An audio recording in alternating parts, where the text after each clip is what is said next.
In the Mideast, Carter scored a coup, getting Israel and Egypt to make peace at Camp David. Today we celebrate a victory, not of a bloody military campaign, but of an inspiring peace campaign. Yet the region also delivered his presidency's biggest blow when hostages were seized at the Tehran U.S. Embassy. We refuse to permit the use of terrorism and the seizure and the holding of hostages to impose political demands. He negotiated for months, then ordered a rescue mission, which failed in the Iranian desert. It was my decision to attempt the rescue operation.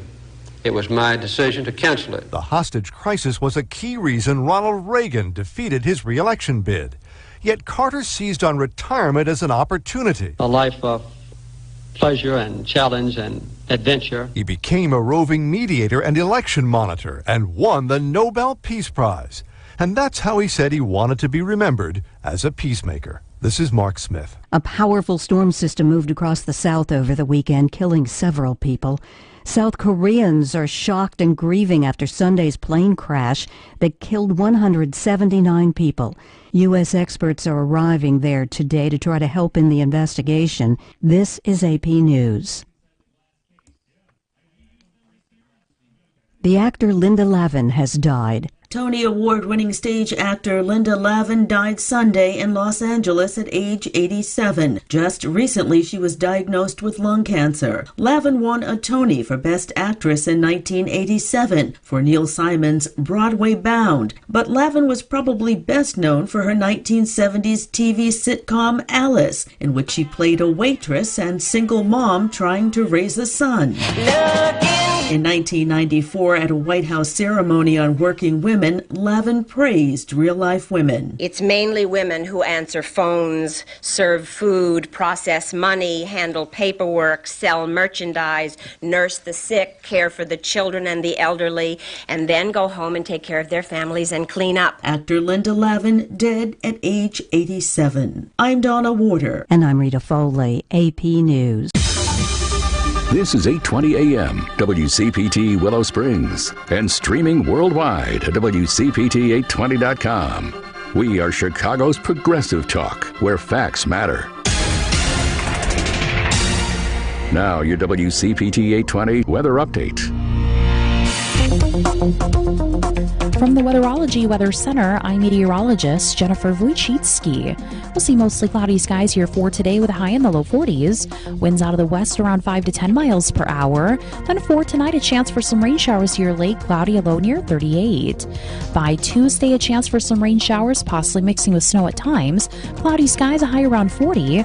Then by Wednesday, partial sunshine develops. We'll see high around 30. That's your latest Chicago weather update. Currently, it's 36. Adopt, don't shop. This is Dr. Craig from Mark Drugs. We're proud to support WCPT's Pet of the Month, benefiting the Anti-Cruelty Society. Adopt, don't shop is the movement that promotes animal rescue over pet stores. Illinois has wisely outlawed pet stores, but many of those operators merely moved over the border to Indiana or Wisconsin. Their dogs largely come from inhumane puppy mills and live shorter lives with a myriad of health problems caused by overbreeding. I have several canine patients that are on an extensive regimen of medicines simply to extend their lives. I believe every dog deserves a loving home, proper nutrition, and a chance at a long, healthy life. In my experience, rescued mixed-breed dogs are the healthiest of all. So stop by the Anti-Cruelty Society location in the city or log on to their website to find your potential next family member. Or check out markdrugs.com to see this month's Pet of the Month. Remember, you have a choice when it comes to your health care, and a great choice is Mark Drugs in Deerfield and Roselle to get better health and care for you and your pets. You're listening to WCPT 820, because facts matter. Welcome to Choose Views with Richard Chew. Get ready to dive into a world of insightful conversations and thought-provoking discussions. As progressives, our job is to have an all-inclusive, full-on assault with all of our players. A show that will focus on moving our political, social, economic, gender, and cultural conversation forward. And all of our players means all of our players. It's Choose Views. And now, here's your host, Richard Chew. Good Monday morning, progressives, and welcome to the December 20th. December 30th. And I'm looking at it, guys. I'm reading it.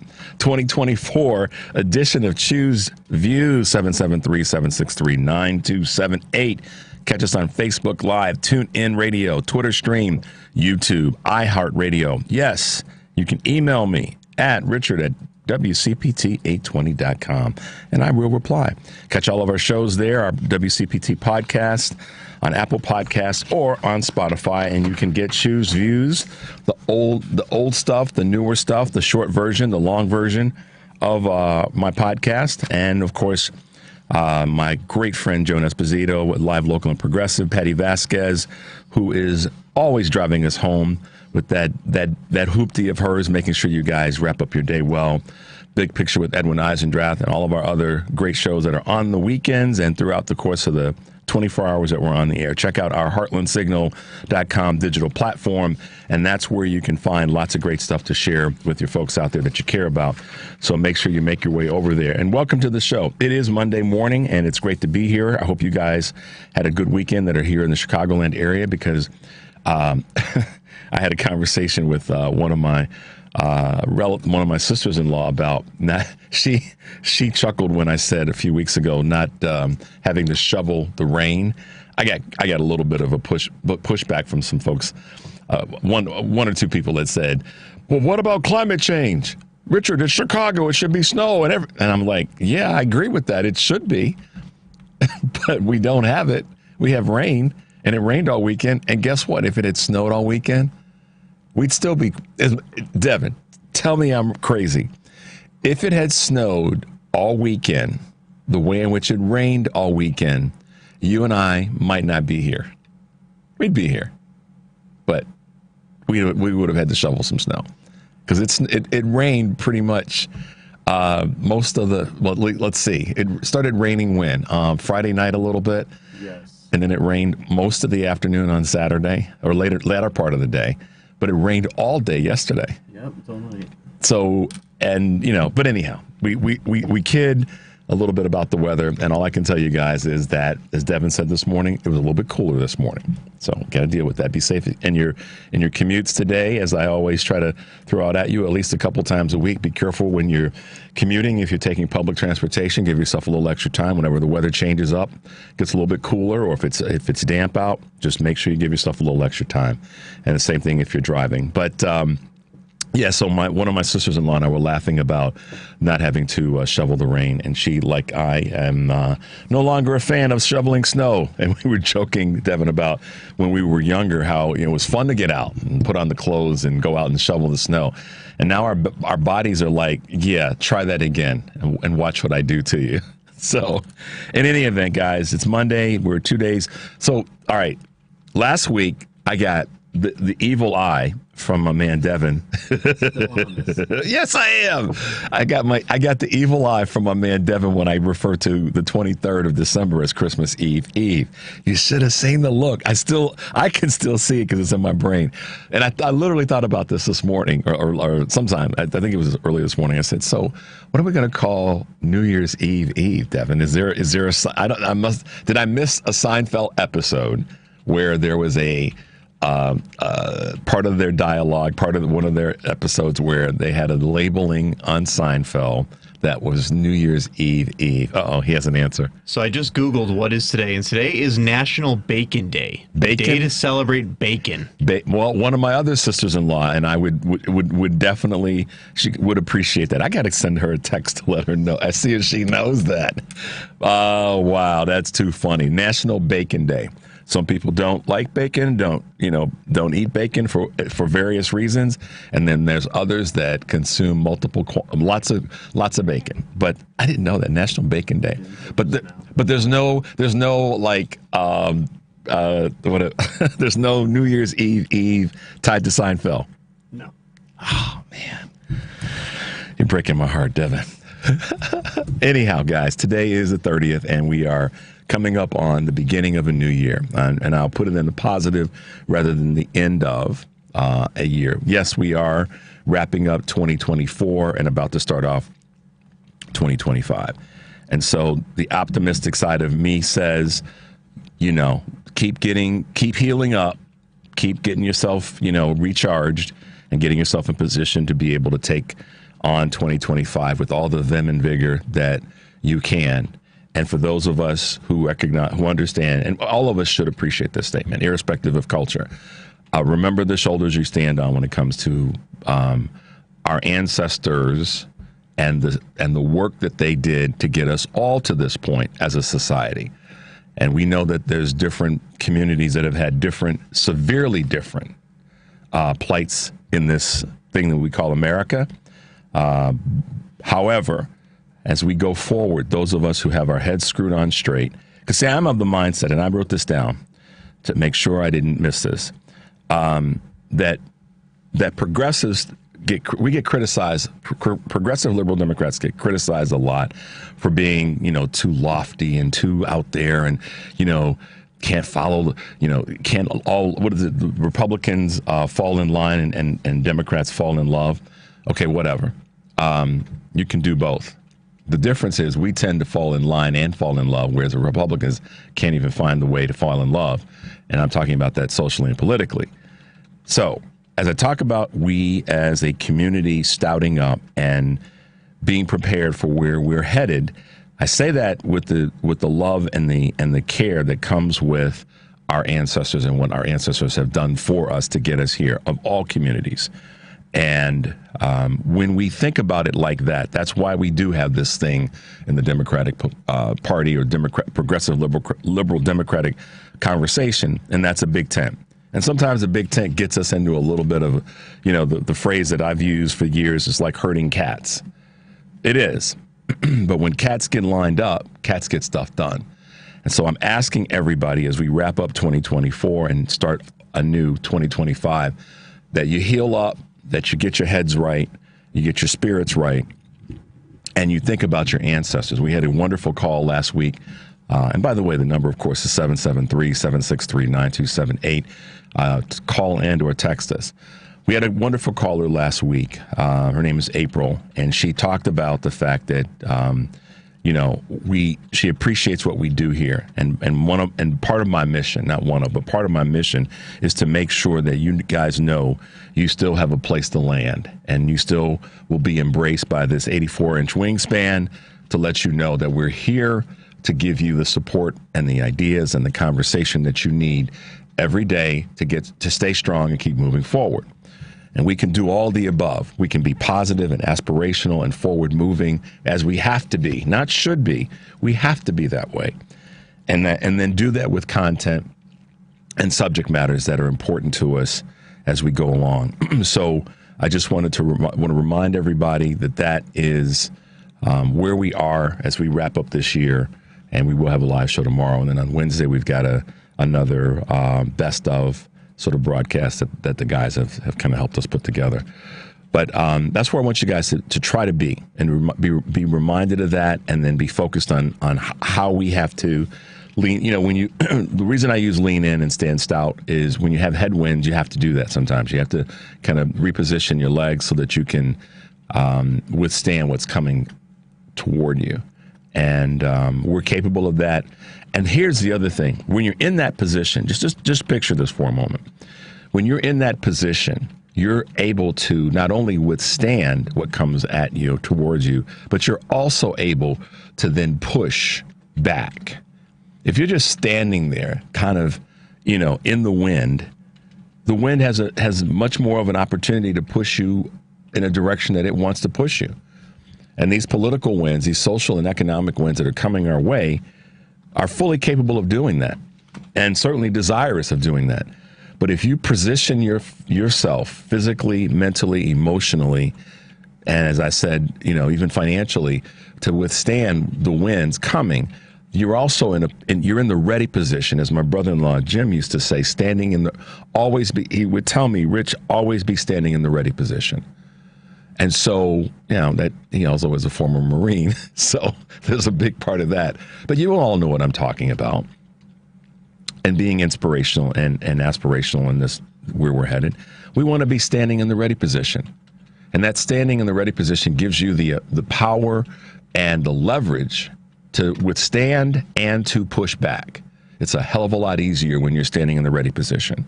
So as we do wrap up in today's show and tomorrow's show, we want to make sure that you guys are standing in the ready position, and we come out fighting on January 2nd. Seriously. Because the gentleman that we just lost, Jimmy Carter, former president, late president now, was always standing in the ready. And was, in my observation in my lifetime, he always was standing in the ready position and getting things done. He took action. So we'll talk about that. And I wanted to merge into that subtly. We don't have to be sad about losing President Carter. And I'm going to probably refer to him just as President Carter today so I don't keep bumbling over my words. We don't have to be sad about President Carter. We should be inspired by him. And his death is not a loss, because that would mean that we were focusing on, I mean, I get where people might be coming from. All the great things that he did and all the things that he's more known for than that moment in time in 1980 in terms of that election. And I'm going to talk about that when we come back. But I'm going to put this question to you guys before we go to this quick break, because I'll be talking about this off and on throughout the course of the show and with other things that we need to cover. What are some of your highlights or high points or high moments or memories about the late President Jimmy Carter? I'd like to hear from you guys in that space, whether you send me a text or you call in. I want to know, what your experiences were, your thoughts were, what your memories are of late President Carter. I'm going to share, I have a number of them, and I know that you guys do as well. So we'll take a quick break, and when we come back, we'll talk a little bit more about the late President Jimmy Carter. His number is 773-763-9278. We'll be right back. Millions of Americans take medicine like Ozempic and Zepbound. Many of them are overpaying by thousands of dollars a year. These GLP-1 medications for diabetes, weight loss, and more may not always be covered by your insurance, but GoodRx can help. GoodRx helps you save every month on prescriptions at over 70,000 pharmacies nationwide. Best of all, it's free to use. Check GoodRx to save on GLP-1s. Just go to GoodRx.com/GLP. That's GoodRx.com/GLP. GoodRx is not insurance, but can be used instead of insurance, including Medicare and other federal and state-funded programs. On the battlefield, there's a saying America's military men and women live by. Never leave a fallen warrior behind, ever. Off the battlefield, Wounded Warrior Project operates with the same goal. Wounded Warrior Project was created to help our men and women returning home with the scars of war, whether those scars are physical or mental. Wounded Warrior Project. We never leave a fallen warrior behind, ever.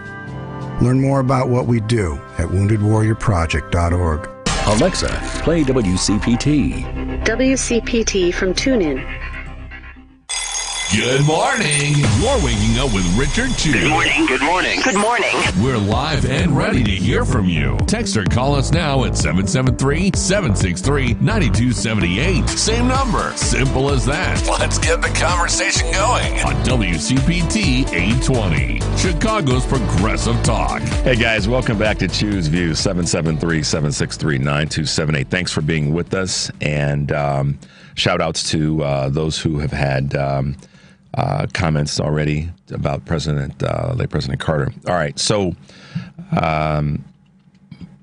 where do I start with late President Jimmy Carter? I mean, there's so much that I want to say. I'll say some things as succinctly as I can, and I'm going to get into some of the controversial things that took place in the 1980 election. We wouldn't be doing the service as being good progressives and talking about these things if we don't. And we'll get to that and try to lean into it a little bit this morning. So, President Carter's the first presidential election that I voted for, first presidential election that I voted in 1980. I was a freshman in college, had just gotten in my first semester of college, and voted for President Carter. I was pretty politically aware. People that will tell you, family will tell you, and those who've known me over the years, that I sat in front of the black and white television, big old Zenith Council television, and watch Watergate. When I talk about that, people go, "No wonder or where you are when it comes to politics or social issues." I looked at that as much as a political thing as a social thing in terms of the Watergate trial. So I go, that goes back for me, and I'm, was active even as a kid, a young kid, with the assassination of Dr. King, assassination of Malcolm, assassination of Bobby Kennedy. So I was plugged in at an early age. So that paint gets swapped on me then. But, I go through the 70s, and I remember that, my brother-in-law at the time worked. My brother-in-law was in the Marine Corps, and he served as one of the budget folks that President Carter had appointed as a group of military servicemen to work on new ways to better our U.S. Federal budget, but also our military expenditures. So my brother-in-law was part of that, this select group of folks that got to be a part of that. And so I got to experience indirectly a thing known at the time as zero-based budgeting. And you guys can Google that and see what it was all about. But my brother-in-law was one of the members of that team. And so, I had different observations than many kids at that time, because I was, a teenager at that point. But by the time I got through high school and started college, so the summer of '80 was my graduating summer from high school. And of course, we were in the throes of the we were in the throes of the hostages being taken. We hadn't gotten yet to Iran-Contra, but we were headed in that direction because of what happened with the hostages. And that was a horrible, horrible, horrible time for so many families across the globe. And our president was the one that, as he said, ordered the rescue and ended up having to cancel it. And a whole travesty of things with helicopters in the desert. I mean, it's if you're old enough to remember it, go back and revisit it. And if you're not old enough to remember it, go back and visit it, because it'll really give you some eyes into how we went in a weird direction as a country that we haven't ever really come back from as it relates to Republican politics. And you'll see what I'm talking about. I'm trying not to, and inevitably I'm going to talk about Ronald Reagan, who was the governor of California that was running against. He wasn't governor. He was running against. Excuse me. He ran against President Carter, sitting president. President Carter was a one-term president. First election I voted in, and I voted for President Carter. He did not win. Handed a very severe loss. And there's all kinds of conversations around what Reagan and Bush were doing when it comes to the hostages. And that's a whole nother conversation. That's an entire week show, if not longer. But my memories of President Carter were not just of his presidency, but things that he did, like so many people have had this, we've talked about this, when it comes to improving our environment. This dude was all about let's find ways to reduce our consumption when it comes to certain things, and oil was one of them.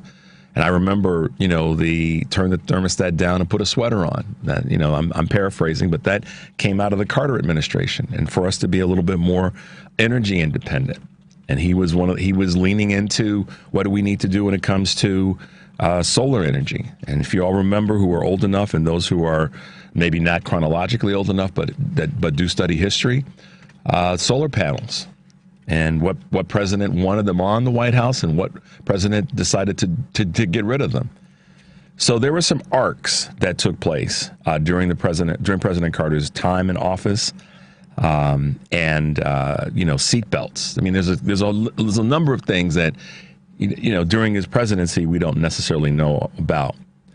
One of the things that he did, which is somewhat Biden-esque, is that he brought some stability to the presidency. Think about this for a minute. Nixon, and had just, left office, and then Ford stepped in, and we know where all that went. But there was some instability in how people view the U.S. presidency because of Nixon. And then President Carter comes in as this, selfie-facing, mild-mannered kind of dude, and restabilizes at least the imagery of the United States president.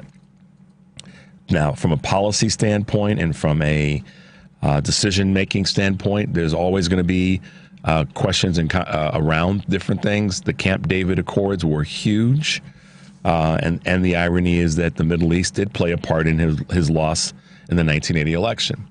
But that doesn't change the fact that during his time in office, He was a guy that was trying to do things to move the country forward and bring as many people along with him. He wasn't divisive while in office. He was matter of fact and could be a micromanager by all readings. But he was a dude that was about, let's bring the country forward. Let's move the country forward, because he knew that the temperament, not the temperament, but the temperature of the country post-Nixon, and even to some extent forward, was a little salty. So I liked that part of President Carter.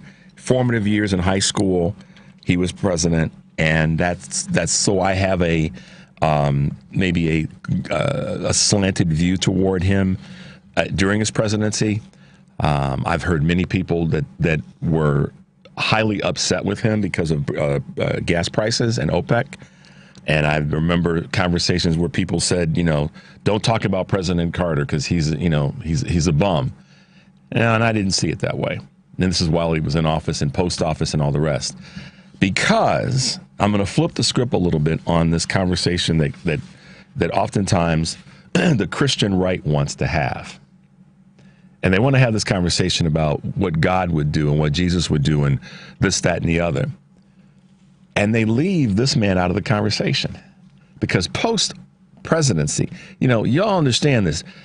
Late President Carter did far more for the country and the world post-presidency than any president in our lifetime. And you could roll up Barack and Bill and soon to be Biden, all of the Democratic presidents. You could roll them all up together and say post-presidency, they don't even carry half the water that President Carter carried post-presidency. And so that to me is more of a measure of the person with Habitat for Humanity and all the other things that he had his thumb and hands in. Married forever. And, let's talk about that for a second. Married forever, y'all. I mean, by comparison, what has George Bush Jr. done post leaving office? Nothing to further the goods of humanity. And I could say that President Obama and President Clinton could have done more. I mean, we can always do that. But what we do know for a fact is President Carter, his resume post-office is legendary. It's stuff that anybody, business, social, public, private sector, could learn from. And so for me, that's the thing that is one of my biggest memories and thoughts that I will always have about him. I mean, he served in the Navy. I mean, the dude did it all. He started local when it comes to politics. So that again, he understood that, the one of the most important things was right there in your face, talking to folks. And that's kind of the foundation of Habitat for Humanity, is helping folks right there in the community. And he did that very, very well. And so let me put it this way. And I know I'll come back to some of these things later. But the other thing that I'm so thankful for is that he was unapologetically a Democrat. Southern Democrat at the time, transitioned the party in that regard. He was the person that kind of moved the Democratic Party away from some of the Southernisms that were there. A lot of people don't realize that. He was the one. He was the first president, Democratic president, after the Civil Rights Amendment. I mean, Johnson was still in office. Johnson was in office during the signing of that. He signed it. But my point is, he was the first Democrat elected to presidency post the Civil Rights movement and amendment. And that means something, because we had two Republican presidents that were part of the shifting of the Republican Party, if you recall. And that's a big deal.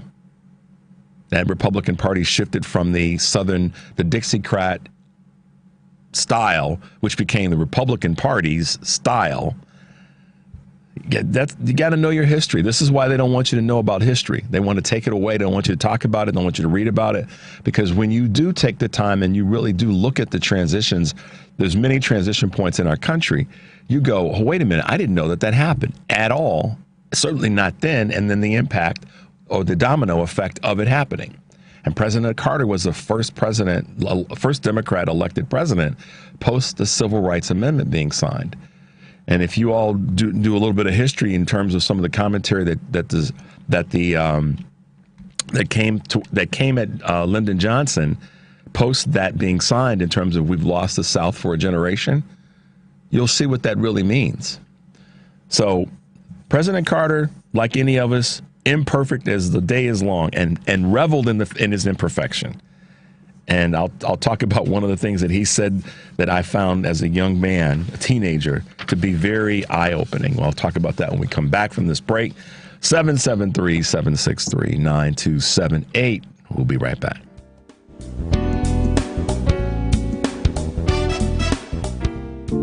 How would you like to get high-speed internet for about $10 a month with no annual contract? It's possible with Whole Home Connect, your internet superstore. The internet's grown up over the years. There used to be maybe one provider. Now you have multiple choices that you may not even be aware of. Whole Home Connect can help you. With one phone call, they will show you the best internet deals available in your neighborhood. And yes, we have deals as low as $10 a month, with no annual contracts. Whole Home Connect is your one-stop discount store for all your internet needs. It's time to upgrade your internet plan and save money. Call right now for a free quote and to learn about internet plans starting at $10 a month with no contracts. Call now. 800-257-5168. 800-257-5168. Call right now. 800-257-5168. Again, that's 800-257-5168. You're listening to WCPT 820. Here's the latest Chicago weather update. From the Weatherology Weather Center, I'm meteorologist Jennifer Wojcicki. We'll see mostly cloudy skies here for today with a high in the low 40s. Winds out of the west around 5 to 10 miles per hour. Then for tonight, a chance for some rain showers here late, cloudy, a low near 38. By Tuesday, a chance for some rain showers, possibly mixing with snow at times. Cloudy skies, a high around 40. Then by Wednesday, partial sunshine develops. We'll see high around 30. That's your latest Chicago weather update. Currently, it's 35. Chicago's Progressive Talk, WCPT 820, where facts matter. It's Choose View with Richard Chew on WCPT 820, where facts matter. Hey guys, welcome back to Choose View, 773-763-9278. Yeah, we're over here dealing with technology. The computer wants to shut down. Got a nice text from Nancy. She said, I remember that President Carter, let me take these glasses off. President Carter and his wife Rosalind decided to put their daughter Amy in public grade school. That was so awesome. I was able to obtain Pell Grants to go to college because my parents did not make enough money to help me out. There are many of us that had that opportunity. So kudos for sharing that with us. And there are so many Americans that were benefactors of Pell Grants, and the list goes on and on. But let's go to one of our great friends and historians, real-time historians, Kurt from Akron, Ohio. Good morning, Kurt. How you doing, man?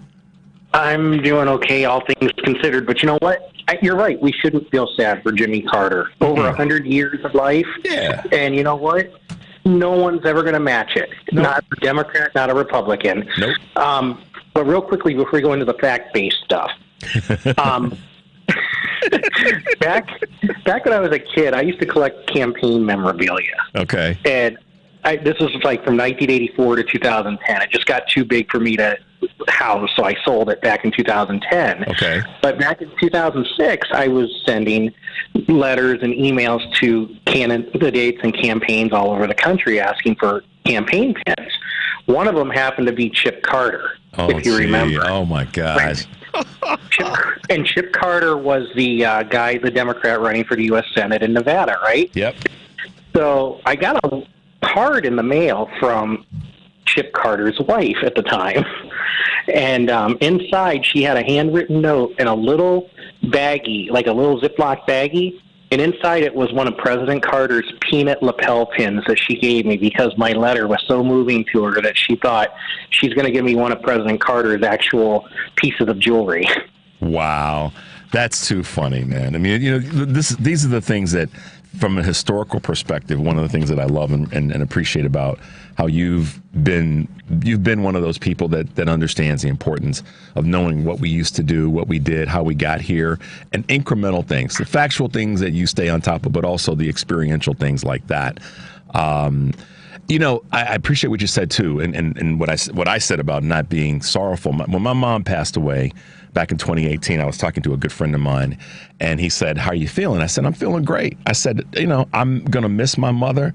She was a great lady, challenging, complicated, tough, loving, all those things. I'm gonna miss that, but I'm gonna try to remind myself of her body of work."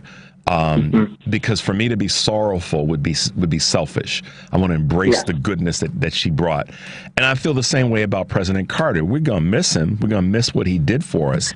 But I want us to be inspired. If anything, I know I sound kind of goofy with some of y'all when I say this, but I look at some of the things that we have to take from his passing as a tool. When we talk about shoulders we stand on, his shoulders are ones that we stand on.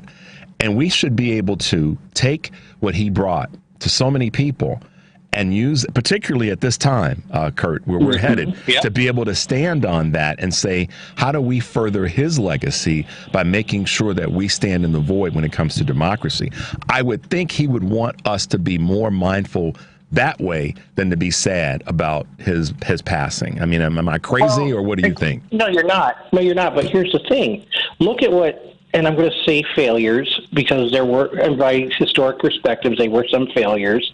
But see, again, you go back to you learn from your failures, right? Yep. Look at the failures with the quote-unquote hostage negotiations back in the 70s and with the high inflation and everything that we were suffering. The double-digit inflation, people, can you imagine if you're like 45, 50 years old and now you're dealing with 2.4% inflation, you're having a crap fit about that? Imagine 12% inflation. But anyway, Joe Biden, like you said, he stood on the shoulders. If it wasn't for Jimmy Carter's quote-unquote failures, and I'm not saying that in a disrespectful way, just think what might have not been able to happen in terms of lowering inflation from 9.1% down to where it is today before he leaves office, to the situation with the hostages in Israel and Gaza right now. Yep. I mean, look at the successes that Joe Biden has had because he, like so many people should be in that position, is a student of history, and he learned from Jimmy Carter's mistakes and Jimmy Carter's failures. And again, I go back to those aren't to be ashamed of. Those are things to learn from. And the one main point you missed about 1980, and I don't know if I might have missed it or what, Ronald Reagan was a big factor. There's no doubt about it. But the one thing we're missing in that whole thing is Ted Kennedy. Oh God! Don't even get me started. I didn't even want. You're right in saying I missed it, but in my notes I actually skipped over it.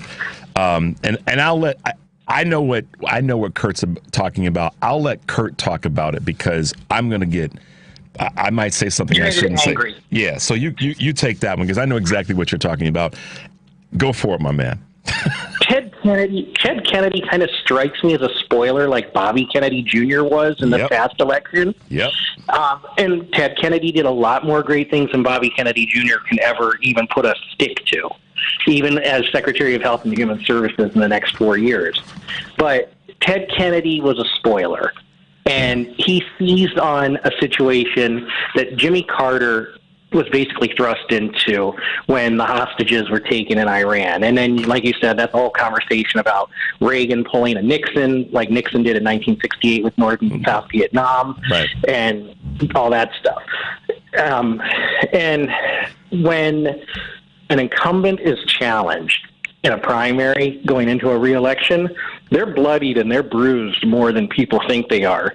That happened with Lyndon Johnson in 1968 with Bobby Kennedy and Eugene McCarthy. Yep. That happened in 1976 with Gerald Ford up against Ronald Reagan. That happened in 1992 with Pat Buchanan and George H.W. Bush. So, there is history there for that. And, that's where Jimmy Carter's problem started, was a few days after the hostage situation when Ted Kennedy seized on that moment. Mm-hmm. And then, like Joe Biden, Carter wasn't really going to participate so much in campaigning in 1980. He was busy presidenting to try and get those hostages out of Iran before the election. And to his credit, he did do that. Unfortunately, the media didn't give him the credit because they made it look like as soon as Reagan took his hand off the Bible, that's when they were freed. Well, and what's a similarity that we're about to see again with that, Democratic president? It's fixing the problems, handing off something that should be handed off to the next president, and they take credit for it. We're about to see that happen again. Well, here's the caveat to that. And I have it, and I sent you the link to the audio collection of the 1980 presidential election that I built. Jimmy Carter, like 7 hours before that inauguration in 1981, he got the call saying that those hostages were on the plane heading to Germany at 5 a.m. in the morning. Yep. But they kept that quiet until after Reagan took his hand off the Bible. I have a direct, we'll call it a couple of degrees of separation from that. Come on, Kevin Bacon. What are you going to say? Well, not only to the point of where they were, Wiesbaden Air Base. Yeah. Where I went to college was just where I went to college had a extension program in Germany and in Heidelberg, Germany. And so if one of my classmates ended up being one of the people, and I'll have to, this gets into the nerd moment of my brain, but long story short, she happened to be there and interviewed one of the hostages in a weird sort of way that is only for the lore of what can happen in with a situation like this. But you're right, not a lot of people know that that they were basically, they had been freed already, and the credit went to Reagan, and the media needed that more so than they needed to tell the truth. And it sort of set us on a course. And this is when I say Reagan's presidency. Former President Obama talks about Reagan's presidency was, an arc-changing event for a lot of different things. And this is one of them in terms of how the media actually covered truth and then shielded Reagan, and that continued during his first term with the Iran-Contra affair, as we all know. But that's a good point, Kurt. I'm glad you highlighted that about what really went down, what was really going down behind the scenes, and how he was such a good man that he didn't need to run out and say, hey, I did it, meaning President Carter. I will tell you, Richard, that conversation before the inauguration is actually in that audio that I built. And here's the other thing people might not remember. Russia was actually communist back in those days, and if you remember, Jimmy Carter boycotted the Summer Olympics because of it being in Moscow. Sure did. So this is one of those moments, and thank you, Kurt, for reminding me. I didn't forget that, but it just wasn't top of mind in my notes. Yeah, that was a hugely impactful event that he said, no, we're not doing it. He had guts. He did. He had those quiet guts. It's the dude sitting in the room or the lady sitting in the room that's not saying a hell of a lot, but they're the ones that's collecting all the data and making all the moves. And if you think about it, he did not return to the White House until Bill Clinton had that peace summit with Rabin and Arafat. Yeah, I know. Sorry, guys. Kurt and I are nerds when it comes to this stuff in history. No, we're never-ending radical dudes. We wear the coat of this stuff, so we apologize for taking you down these alleys of things that we happen to remember. But the upside of that, let me point this out. President Carter was steeped in the importance of understanding the country's history and how that was a rudder in terms of how we go forward. And one of the reasons, one of his catalyst, catalyst is not the right word, one of his energizing pieces of Habitat for Humanity is he grew up watching underprivileged people who did not have one of the most basic things, and that's housing. A house. And he was a rich kid, too. That's right. So he knew and understood that historically, and how that would take that baseline would take people forward. So, y'all got to make sure you check your history because on any front. But yes, and he's a fascinating guy. He's really a fascinating. I mean, he may seem like a boring man. He wore a sweater, and people say he was henpecked by the OPEC, and a one-term peanut farmer. But you know what? He was actually a fascinating man. Solar panels on the White House. Just imagine when he wanted to, change our energy consumption. He wanted 1977 consumption by the year 2000. Yeah. Think about that for a second, guys. Think about that. What we could have had, what we could have had. We wouldn't be 50 years behind the rest of the world in climate change. And in education, too. In education, too, my man. He started the education department. Look what Trump wants to get rid of. And yet we wonder why we have so many dumb A's in our community right now. We've had this consistent blocking of furthering education. Ironically, here's the thing about that. This is what people should understand. The presidents that have been elected that are Republicans in the last 50 years all went to what kind of schools? Not all, but went to Ivy League schools, or they were educated. Let's put it that way. Yep. I want to be fair in how I state that because Ford didn't go to an Ivy League school. He went to a Big Ten school. No, he went to a Big Ten school, and Nixon went to Whittier College. Right. So, yeah. Let me clean that up. But y'all get the point I'm making that we, as progressive liberal Democrats, have continually fought for things, and President Carter is a light post in this space on education, on climate change.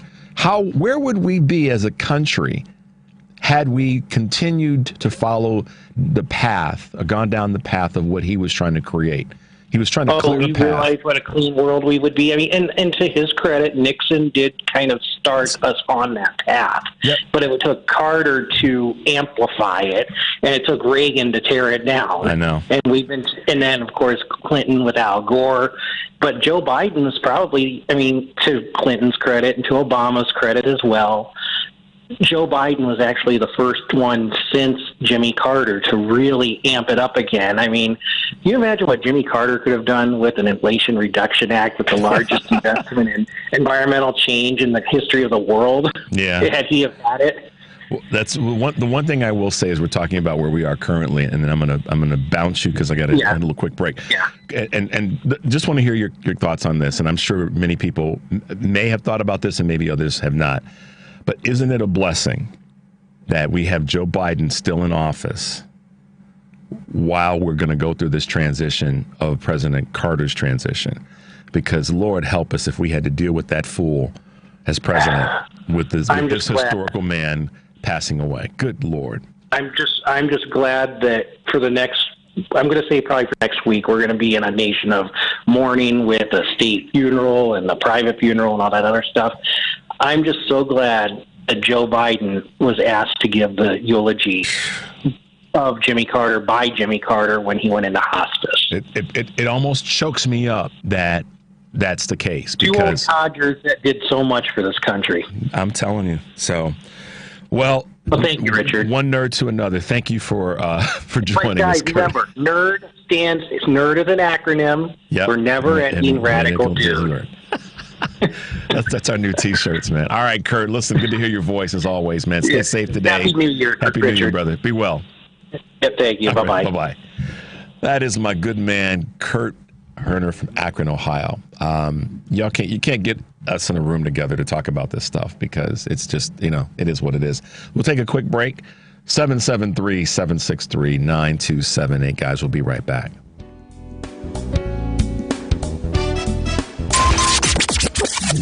WCPT replay.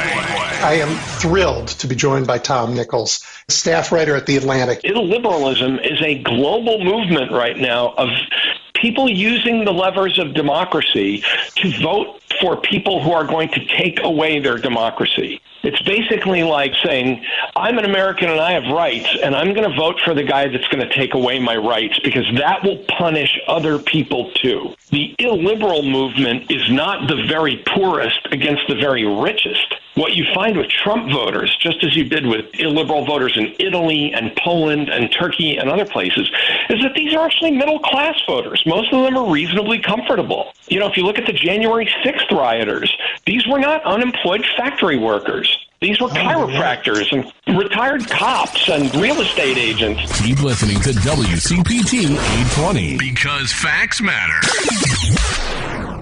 Because facts matter. You are listening to WCPT 820. It's Choose Views with Richard Chew on WCPT 820, Chicago's progressive talk. Hey guys, welcome back to Choose Views, 773-763-9278.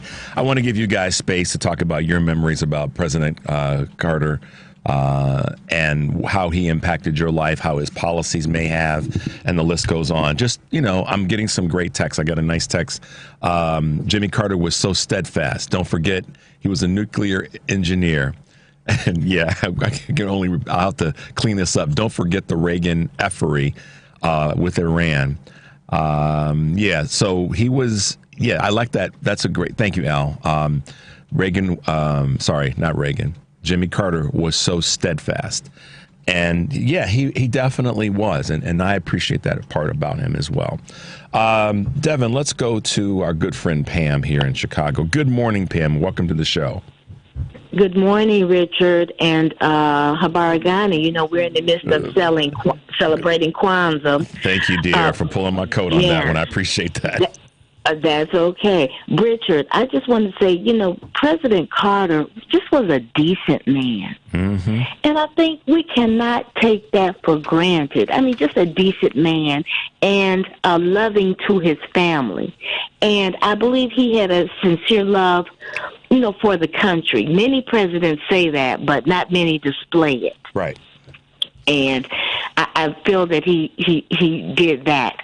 Also, it seems that, I'm going to say in recent times, that Democratic presidents, they want to somehow uphold the institutions of our country, political institutions, you know, the government. Mm-hmm. And that came to mind when President Carter didn't say anything about the release of the hostages. Mm-hmm. And nor did the media, you know, as usual, kept closed mouth about it.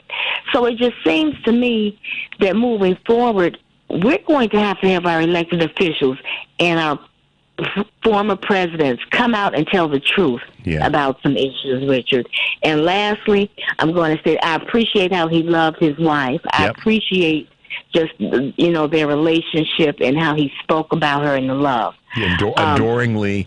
I mean, I think about President Carter and I think about, you know, I adore my wife. I just do. And I hear it in your voice. And I appreciate that, Richard. I hear that in your voice, and thank you for that. I don't take that lightly. Just as when, you know, I hear women speak lovingly about their husbands. Family is important and is the foundation. Yep. So I appreciate that. Lastly, Richard, can I say this? Can we also, because I know we're coming upon this inaugural, but let's not forget we have Reverend Dr. Martin Luther King's birthday that is coming up on the 20th. Yep. And it would have been a different celebration had V.P. Harris won. But let's not forget that Reverend Al Sharpton, and I hope you have him on, because he's going to have a celebration of King's birthday. And it is going to take place on the same day of the inaugural, on that birthday, in Washington, D.C. Yep. So we have to talk about that celebration, and let's not forget what Reverend Dr. King brought to life, and Jimmy Carter, you know, had some, you know, there were some issues with civil rights, and maybe you all can delve into that, because he couldn't quite come out and say what he wanted to say, but at the end, you know, he did come out and do the right thing, acknowledge, you know, civil rights and everything that it offered. So no, I'm just putting those pieces together. No, and I appreciate that, Pam, because the thing that I try to always say, and I don't always catch just right, but it's in my mind, it's in my heart, is that imperfection is what makes us better, and he knew that of himself based on the things that he shared with us. And I'll share this with you guys while I still have you on the line, Pam. This is coming from me as a young boy, as a teenage boy. One of the things that President Carter said that really impacted me when I was probably 16 15, 16 years of age. If y'all remember, he did an interview with Playboy magazine. And growing up in the church, as all of us may have, or in some way or another, where you're Catholic, Baptist, Jewish, Muslim, Buddhist, whatever your faith is or was, at that time, growing up in the church and growing up church-esque or church adjacent, there were certain things that you heard, like lust was a bad thing. And President Carter, he had an interview with Playboy magazine that he said that he had lusted after a woman, not his wife, and committed adultery many times in his heart. Mm-hmm. That was one of those moments where I was like, wow, this grown man who is president, not that he did it or that he said it, but he said it in the vein of being president. I was like, whoa. Do you know how that kind of clarity, that kind of transparency, what that does for a person, male or female, to hear someone that is, quote unquote, a respected person, a leader, a president of the United States, saying that, it allows you to go, it's okay to be imperfect. It's okay to wrestle with things that are not, that you may not be proud of, but you can acknowledge that they exist and then find a way to forge ahead. I'm telling you, Pam, that was such I remember that vividly to this day. Yes. You reminded me, Richard, and because, of course, we all have felt that. We're human. So he just talked about the humanness in him and the flaws and was willing, exactly, to be transparent about that, even though... Exactly. I had forgot about that, Richard, but you're exactly right. Yep. So, all right, Pam, I'm going to leave you with a smile on your face. I'm glad I made you chuckle a little bit, and thank you so much for being with us this morning and your contribution. Thank you. But let's not forget about January 20th. That's a celebration for us with Reverend King, and we're still fighting for freedom. So, Richard, I don't want to let that pass. I made a note of it. We've got to make sure. Thank you. All right, dear. Have a great day. Okay. You too. Bye-bye. All right, so we know we got some call. We're going to get you guys into the second hour because I don't want to blow you into the break. But I want to come back to what I said with Pam. First of all, thanks to Pam for always having observations and sharing them with us. Keeps us on our toes because she doesn't let stuff slip through, by the way. But yeah, that's a personal thing with me in terms of sharing that with you guys. But it's something that I'm sure many, many, many folks can appreciate. At least I hope so. That the transparency. It speaks to the honesty that he was willing to share with us, meaning President Carter. And to Pam's point about him being a decent man, a decent person, that decency is what I believe, was important to his presidency, but certainly post-presidency. And as I said a moment ago, how much he's done. He did post-presidency kind of, not overshadows, but it casts a bigger shadow on his presidency. But there you go. All right, guys, we'll take a quick break. 773-763-9278. We will be right back. My brother-in-law died suddenly, and now my sister and her kids have to sell their home. That's why I told my husband we could not put off getting life insurance any longer.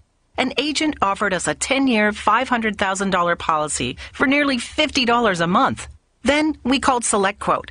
SelectQuote found us identical coverage for only $19 a month, a savings of $369 a year. Whether you need a $500,000 policy or a $5 million policy, SelectQuote could save you more than 50% on term life insurance. For your free quote, call SelectQuote at 1-800-445-6363. That's 1-800-445-6363. Or go to SelectQuote.com. 1-800-445-6363. That's 1-800-445-6363. SelectQuote. We shop. You save. Full details on example policies at selectquote.com/commercials. Struggling with high cloud hosting costs and endless management headaches with your Microsoft Azure or AWS environment? Contact AmericanEagle.com for an assessment and see how they can save you time and money. This is AP News. I'm Rita Foley. Americans are remembering former President Jimmy Carter, who died Sunday in Plains, Georgia, at the age of 100. Andrew Greer lives in Plains. I know that many of us have spoke with him over the years about what he wanted his influence to be in Plains, and it was just as another neighbor. It's a great loss for our world. He's one of the greatest men of peace, but also one of the greatest friends to the world, so we will miss him sorely. He was heard there on WTV-MTV in Georgia. How will history remember former President Carter? Jimmy Carter spent just 4 years in the White House, but said he had no regrets. I, Jimmy Carter, do solemnly swear. Carter was one of just 10 incumbent presidents to lose a re-election bid. He was only 56 years old. I have been blessed by graduating from the White House at an early age. Carter had already been a peanut farmer, a Navy officer, a governor, and later Nobel Peace Laureate, freelance diplomat, home builder. I've had an exciting and adventurous and gratifying existence. He called it a wonderful life. History should remember him as having led an epic American life. Biographer Jonathan Alter says it was an extraordinary life. He will likely go down as one of the most misunderstood and underestimated figures in American history. Sagar Magani, Washington. Jimmy Carter's state funeral in Washington will be on January 9th. Now to Sunday's deadly plane crash in South Korea. Representatives from Boeing and the U.S. National Transportation Safety Board are arriving in Seoul to help in the investigation. The crash killed 179 people. Deadly storms and reports of tornadoes over the weekend across the South. Several people are said to have died. This is AP News. Here's the AP's Jackie Quinn with the weekend's top movies. An action-adventure comedy was the top movie. Are you Detective Pikachu? He does look like a Pokemon. Sonic the Hedgehog 3 was the top earner at the box office in a holiday week that included Christmas on Wednesday. It brought in $38 million. Mufasa and the prince who would come to be known as Scar became brothers. While Mufasa, the Lion King sequel, came in a close second with $37.1 million. If the tallies are done differently because of the holiday, Mufasa actually earned a little more. Come to me. The R-rated horror film Nosferatu comes in third, Wicked is fourth, and Disney's Moana 2 rounds out the top 5. I'm Jackie Quinn. And I'm Rita Foley, AP News. This is 820 AM, WCPT Willow Springs, and streaming worldwide at WCPT820.com. We are Chicago's progressive talk, where facts matter. Now, your WCPT 820 weather update. From the Weatherology Weather Center, I'm meteorologist Jennifer Wojcicki. We'll see mostly cloudy skies here for today with a high in the low 40s. Winds out of the west around 5 to 10 miles per hour. Then for tonight, a chance for some rain showers here late, cloudy, a low near 38. By Tuesday, a chance for some rain showers, possibly mixing with snow at times. Cloudy skies, a high around 40. Then by Wednesday, partial sunshine develops. We'll see high around 30. That's your latest Chicago weather update. Currently, it's 35. Still struggling with gas, bloat, constipation, nausea, or diarrhea? Have you tried eliminating foods but felt no change? It's time to call the tummy whisperer, Renee Barish, at Digestive Health Solutions. Renee uses targeted testing to reveal exactly what's happening in your gut. Gut bacteria plays a key role in all your body functions, from cardiovascular regulation to brain function. When the gut is imbalanced, you may experience symptoms that extend beyond the gut, such as anxiety, skin issues, poor sleep, increased risk for disease. Digestive Health Solution uses advanced testing to identify harmful microbes and evaluate the overall balance of the gut ecosystem. Get insights into your health, digestion, and how your microbiome affects all aspects of your body. Stop suffering. Call Renee now at 847-207-2034 or visit thetummywhisperer.com. That number is 847-207-2034. Let's get you feeling better. The Tummy Whisperer. Hey Google, play WCPT. Streaming Chicago's progressive talk from TuneIn.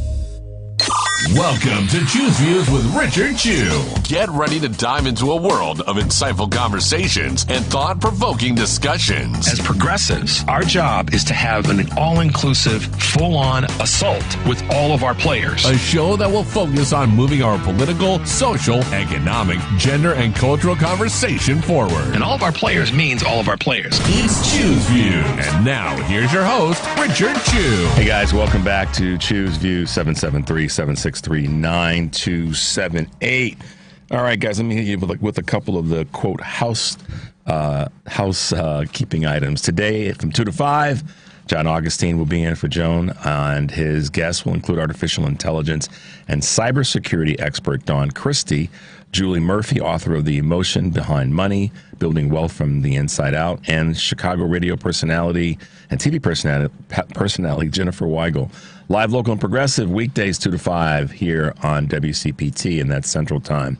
And then tonight, of course, Driving It Home with Patty Vasquez will be driving you with political cartoonist Scott Stantis and positivity expert and podcaster Jen Zanotti with some motivational Monday advice. Plus, Patty will have a $25 gift card for Fry the Coop to the giveaway. Driving It Home with Patty Vasquez, 5 to 7 here on WCPT. And our new podcast, of course, Choose Views, 2 podcasts, Choose Views full episodes, and Choose Views featured interviews. You can subscribe to one or both and get those at Spotify, Apple Podcasts, iHeart, YouTube, Amazon, and TuneIn. So there you go.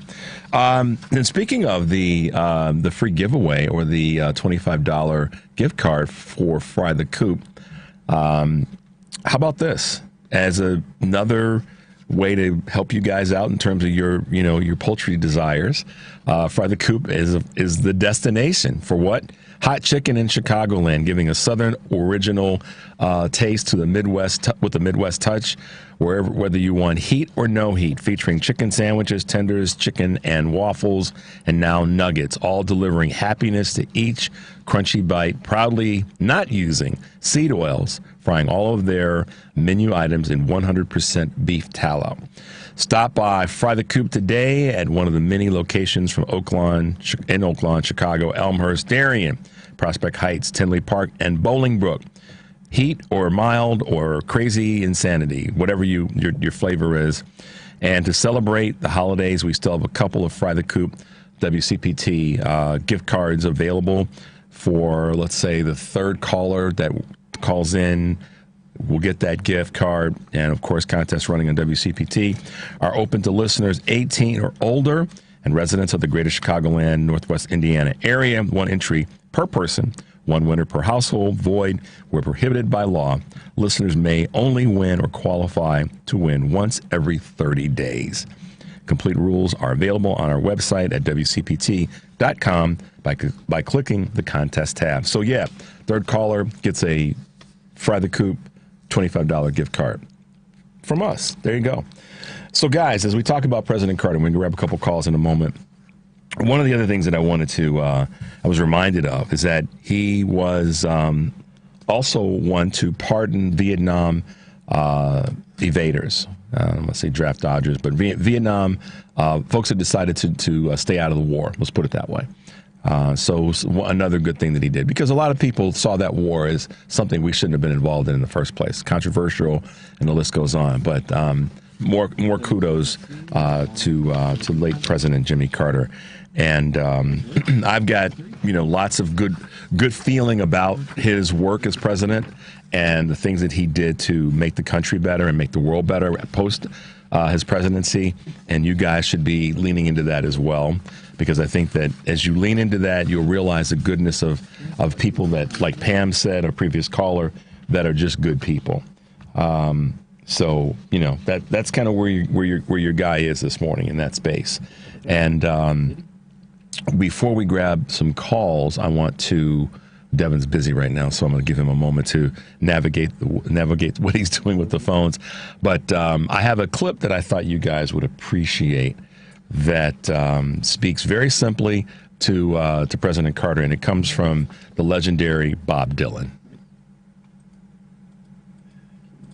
Oh, it's impossible to define Jimmy. Think of him as a simple kind of man, like in the Leonard Skinner song. takes his time, doesn't live too fast. Troubles come, but they will pass. Find a woman and find love, and don't forget there's always someone above. There's many sides to him. He's a nuclear engineer, woodworking carpenter. He's also a poet. He's a dirt farmer. If you told me he was a race car driver, I wouldn't even be surprised. It's up to every one of us to make a basic decision. This is the kind of person that I want to be.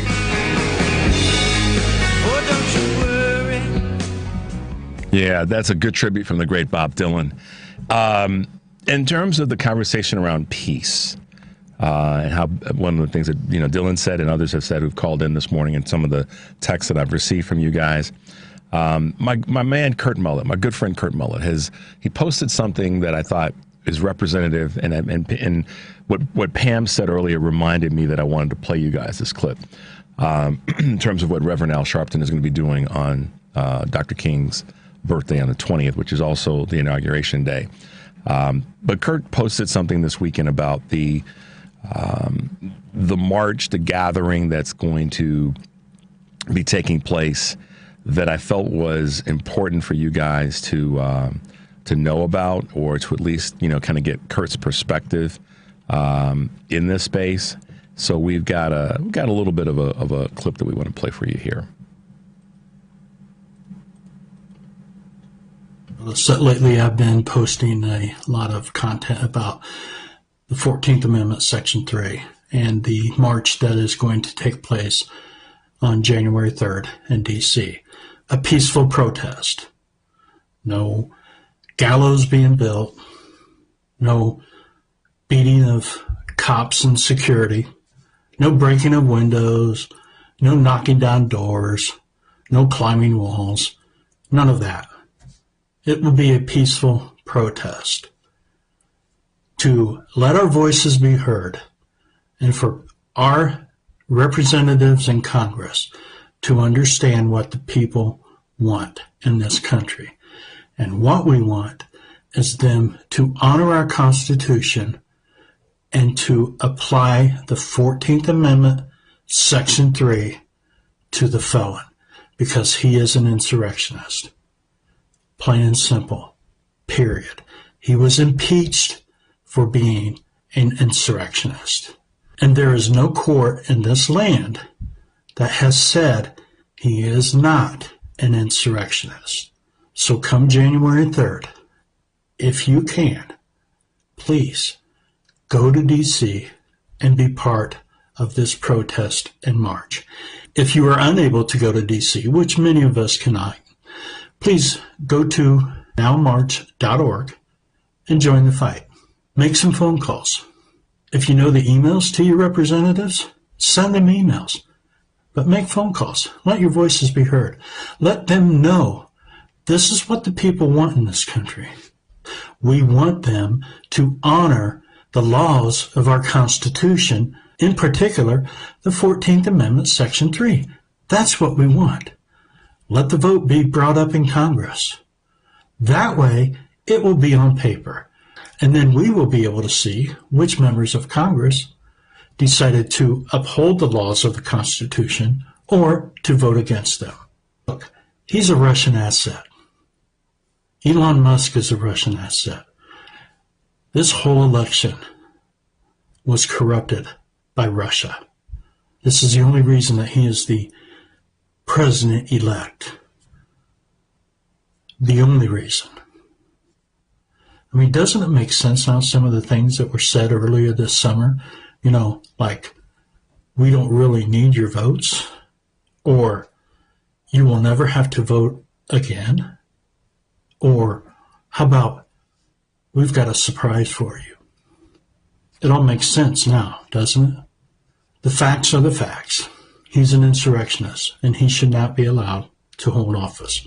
No one who took part in the insurrection should be allowed to hold office. That's what the Constitution says.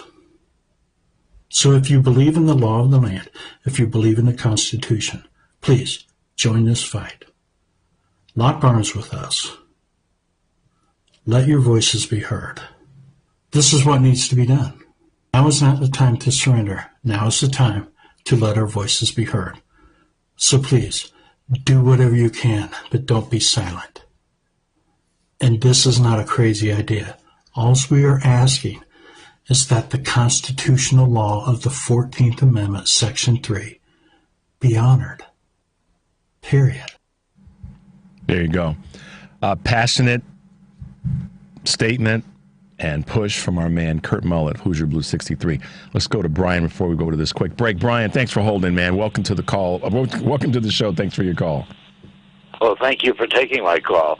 The reason I'm calling is, first of all, I share the accolades and sadness of the loss of Jimmy Carter, but I want to correct the one caller who was doing violence to the memory of Senator Edward M. Kennedy.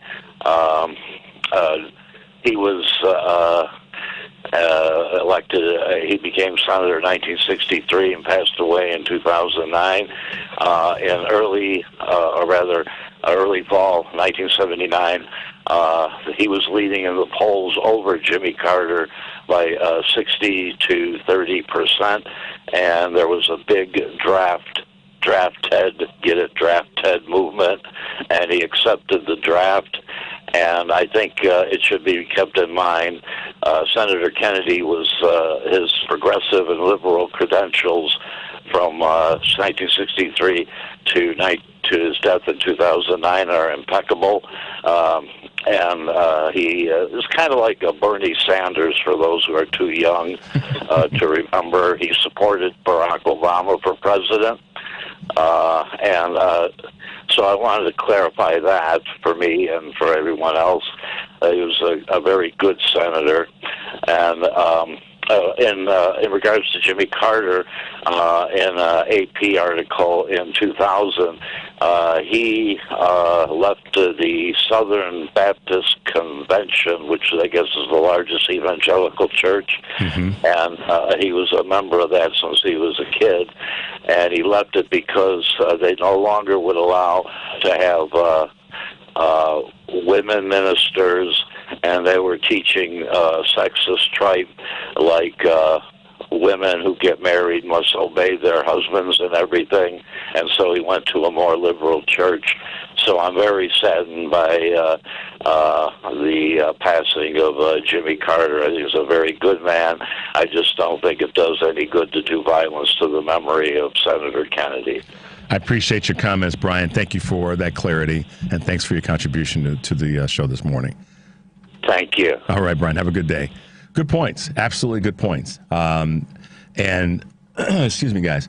One of the things that a lot of people don't know about President Carter is that he made that shift, and he was, what's the word? He was willing to take the hits for making that shift in terms of the church, because that was a powerful organization at that time, and still does have it still is a powerful organization. So kudos to Brian for reminding us of that. We're going to take a quick break, guys. 773-763-9278. We'll be right back.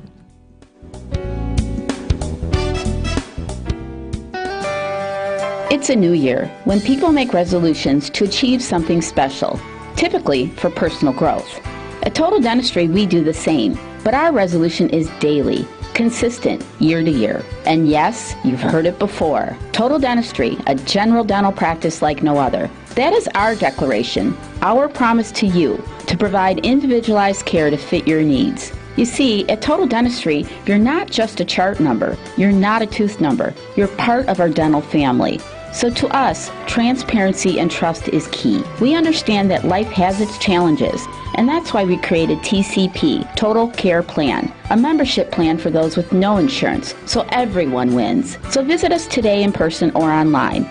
Let's make the resolution to get you a new, happy, healthy smile the Total Dentistry way. Total Dentistry, 847-358-2477, or visit us at totaldentistry.org. WCPT 820, Chicago's progressive talk, where facts matter.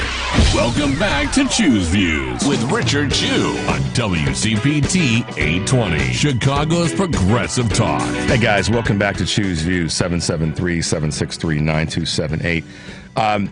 So there's another person that, in my observation, see, there's a lot of times you have to look at the entire body of work for folks, and you get a better sense of the things that they were going after. And that's kind of what Brian was pointing out about Ted Kennedy. His entire body of work was pretty doggone fabulous. And so we get that. And what was happening at the time with that election, or that election season, put us in a weird spot. And, you know, that happens with primarying. And so I remember it. It's interesting that someone sent me a text earlier that said, "Are you old enough to remember this?" And I'm like, yeah, I am, talking about President Carter. But where I'm going with this is we lost another person. I say lost, but we had another person that passed away that was political adjacent in terms of the work that she did. And that's the actress Linda Lavin. Let me point out why I want to say something about her. There are many women actresses that are generational. They're generational setting. What do I mean by that? They acted, that was their profession, but they also understood, because of their gender, how their voice was important. And we can go way in the way back machine. Many people don't know that Marilyn Monroe was a strong civil rights advocate. Many people don't know that were it not for her, that there were black performers that wouldn't have had well, I shouldn't say were it not for her, but because of her, with her assistance, not were it not for her, but because of her activism, that black female performers were able to perform in certain venues. Because Marilyn was so hot, no pun intended, Marilyn was so popular that she made it clear that I won't perform here if you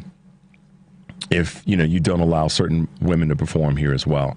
So my point of all this is there's a generation of women who fought for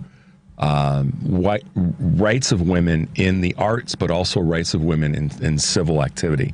And Linda Lavin was one of those voices. She fought for social and women's rights, as many women of her generation did. So in this conversation about President Carter, I want to include Linda Lavin because she, like many other women at that time, saw that they had a dual responsibility. Younger actresses have to remember that they stand on the shoulders of the folks like Marilyn Monroe. And Marilyn wasn't just about, being the blonde bombshell and all the other things that are associated with her. She was a strong civil rights advocate. Linda Lavin was as well. And there are many other women who are. And a lot of the, current Jane Fonda, obviously, everybody knows about Jane because of some of the things that tied into the Vietnam War. And a lot of people don't like Jane Fonda because of what she did, but she stood for something, and she still does. And I'll put Jane Fonda up against anybody when it comes to standing up for social rights and human rights any day of the week. And that's what, the point I want to make around Linda Lavin. So in your thoughts out to the universe, remember her as well, because she was someone that was an advocate for social and women's rights. And I didn't want to leave her out of the conversation in that space. A little bit of a pivot as we come to the last half hour of the show. The thing that, and I say a little bit of a pivot, I'm going to put it this way. I'm going to tie it to something. One of the things that President Carter was not is he wasn't someone that ran as a Democrat and then decided he was going to shift parties after getting elected, like a handful of Republicans have done in recent times on a state level, in terms of state legislatures, as well as on a national level in terms of Congress. I'll give you an example. We know about folks like Kyrsten Sinema, who went from running as and getting elected as a Democrat to then saying, I'm going to become an independent. I don't like being part of the Democratic Party anymore. What such privilege you have, Kyrsten, to do that. And Joe Manchin, same thing. If you're going to be an independent, then run as an independent. Don't shift. And then Nancy Mace, and there's a few others. But most recently, down in Florida, State Representative Hillary Castle of Dania Beach announced her switch from the Democratic to the Republican Party. This took place over the weekend. Tampa Representative Susan Valdez did the same on December 9th. So this bait and switch is certainly something that President Carter did not do. And it's to be noted that, let me put it to you this way. It's time for the Democratic Party to start to go, and I say this want to say this the right way. They need to politically go after those people who switch parties, and they run as Democrats, get elected, and they shift parties to Republicans or independents. Run as that. Stop lying to people. I mean, there's some bait and switch. It's unacceptable. And to some extent, in my mind, there's a little bit of fraud in there. And here's where I come down on this. You're going to take the money of folks who see you as a Democrat, running as a Democrat. So you get money from Democrats to run your election, to run your campaign, and to then win. And then you're going to be salty enough to say, well, I'm not going to stay with the Democratic. I'm switching to the Republican Party. Then you need to send the money back to the people that helped you get elected. Plain and simple. I'm that cold-blooded and cold-hearted about it. Send the money back to all the people that donated to your campaign, because basically you did pull a bait and switch on them. You said, I'm running for the things that you believe in as a Democrat. I need your money to help me get elected. I need your support. I need you to knock on some doors for me, send out some cards, make some phone calls, and all the other things that happen in the campaign, whether it's a state election, a federal election, or anything else. And then you switch parties. We can't stop you from switching parties, but you need to, and that can be enacted with legislation. This is where policy can fix a problem. If you switch parties within a certain period of time of being elected, you have to return all of the campaign dollars you received. If I were a state legislator or a federal legislator, you can darn sure believe that that would be something I would be running up the flagpole. If you run as a certain on a certain party ticket, you need to stay in that party for half the term that you're allowed to until your next, you got to stay for a year. If you're running a two-term as a U.S. Congress, state legislature, whatever the number is, you got to stay for at least 50% of the time. Or you can't run, take something away, or you can't run again. You have to wait a full term before you can run again. In other words, let's just say that you run as a Democrat in South Carolina, and then you decide to flip parties, once you get into Congress and get sworn in. So, okay, you flip parties. Two things should happen. One, send all the money back. And two, you can fulfill your term, but you can't run again in the next cycle. You have to wait an entire cycle before you can run again. How about that to salty you up a little bit? That's how I see it. And it doesn't matter one way if you go from Republican to Democrat or Democrat to Republican. Even if you move to becoming an independent, you have to wait a term. You have to sit out and then start all over again. That's what should happen, because this party switching garbage has got to go. And I would tell you that should be part of our federal election campaign guidelines. And on a state level with state legislators, there should be, that should be in place as well. Because that's just garbage. That's flat out garbage. I'm tired of seeing these folks run as, your everyday. And this is what frustrates me about it even further. They're telling people that we're the party of the people. We're the party of, American family values.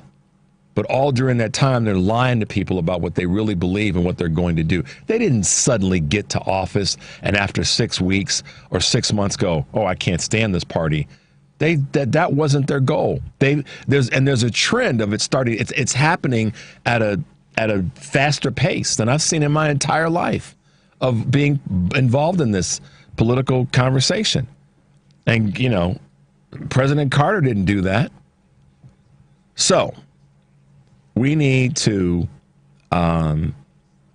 this is a conversation that needs to be had by all of our legislators. I don't care. And Mayor Adams in New York, he wants to switch the Republican Party. We know why, because they're busting his chops. He shouldn't be allowed to run again for mayor for a full cycle. He's got to step out, not run again, and then come back. Because it's not even a question of being fair. It's just outright stupid to let that continue as a society. We can't stand for that. And I'm unapologetically going to say it out loud. And I would say it to each and every one of their faces if I were confronted or confronting them with this. I'd say it to their faces. You should be forced to return the money and sit out. But of course, Sinema and Manchin, they're punking out and they're no longer, they're leaving. But these folks are going to run for another term. So they got to give up something. So there you go, guys. That's what I have to say about that. President Carter didn't do that, by the way. All right, guys, take a quick break. 773-763-9278. We'll be right back.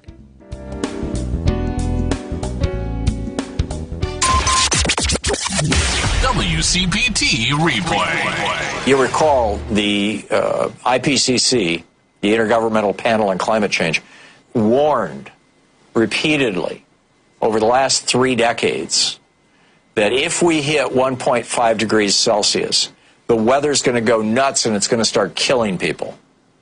And that's what we're seeing right now. And it looks like 2024 not only is going to be the warmest year in history, but it's going to be the first year that the planet was consistently above 1.5 degrees Celsius above the pre-industrial level.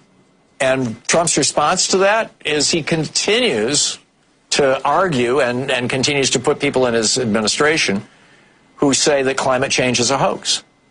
Keep in mind, the billionaires who've helped fund Donald Trump, many of them make their money by poisoning our planet. Keep listening to WCPT 820 because facts matter.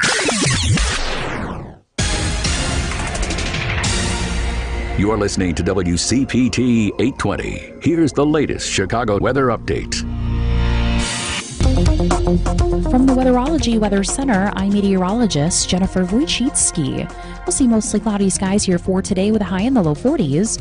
Winds out of the west around 5 to 10 miles per hour. Then for tonight, a chance for some rain showers here late, cloudy, a low near 38. By Tuesday, a chance for some rain showers, possibly mixing with snow at times. Cloudy skies, a high around 40. Then by Wednesday, partial sunshine develops. We'll see a high around 30. That's your latest Chicago weather update. Currently, it's 34.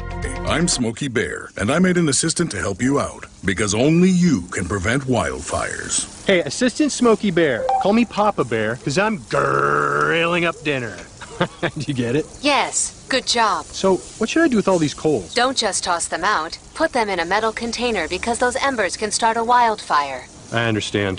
The stakes are high. Ha, ha, ha, ha. Learn more at SmokeyBear.com. Brought to you by the U.S. Forest Service, your state forester, and the Ad Council. This is WCPT 820, where facts matter. You're listening to Choose Views with Richard Chew on WCPT 820, Chicago's progressive talk. Hey guys, welcome back to Choose Views, 773-763-9278. So yeah, I'm a little fired up about this party switching garbage. And so I'm starting to throw some flames now. President Carter would not have done that. So I'll put it in that vein. I'm going to still give him his flowers about the things that he probably would not have done. And you know what he probably also wouldn't have done? He wouldn't have said to people that he wanted to buy Greenland. He wouldn't have been a punk about supporting Ukraine and Poland. And he wouldn't have been a punk about trying to say, I'm going to go down and grab the Panama Canal. He wouldn't have even thought about that. And he sure as hell wouldn't have been so disrespectful to our neighbors to the north in terms of Canada and its territorial rights. Because he realized that he was working for the American people, not for Vlad. And so, just so you guys understand this, I'm going to play a clip. Devin and I put together this clip, but I want to kind of go through. Greenland has a major military facility,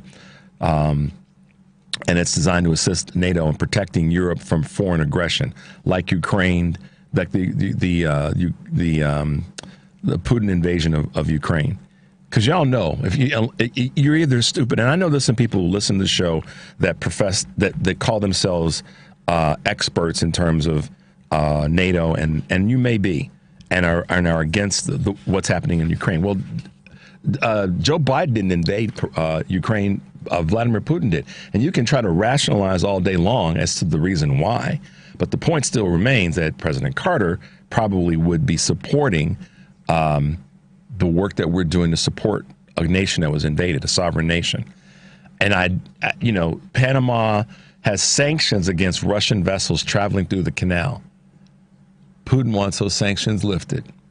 Canada has territorial rights in Arctic oil gas reserves and the maritime routes that Putin wants to have demolished.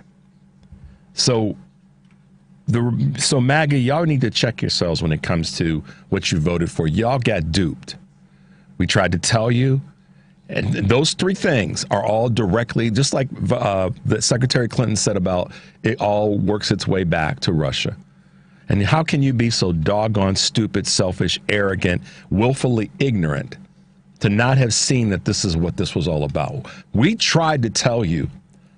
And so when I put this in the vein of we tried to tell you, here's another thing we tried to tell you about, that this conversation around immigration and making it be a brown people's thing and a southern border thing, or the border, now you got duped again, because you start two of your people that you favored during this election, Vivek and Elon, who one is an immigrant to the United States, the other's parents are, and it's questionable as to if his father was actually had gone through all the processes.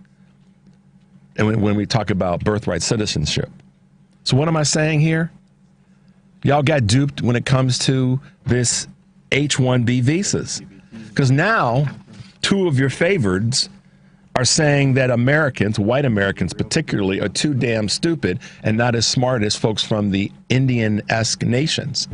Y'all know what I'm saying? Do the research. But oh, no. You Democrats don't know anything. And this is what frustrates me about Democrats eating their Democratic voices, if you will, since the election, going after Vice President Harris and Democrats saying, you guys screwed up, you blew the election.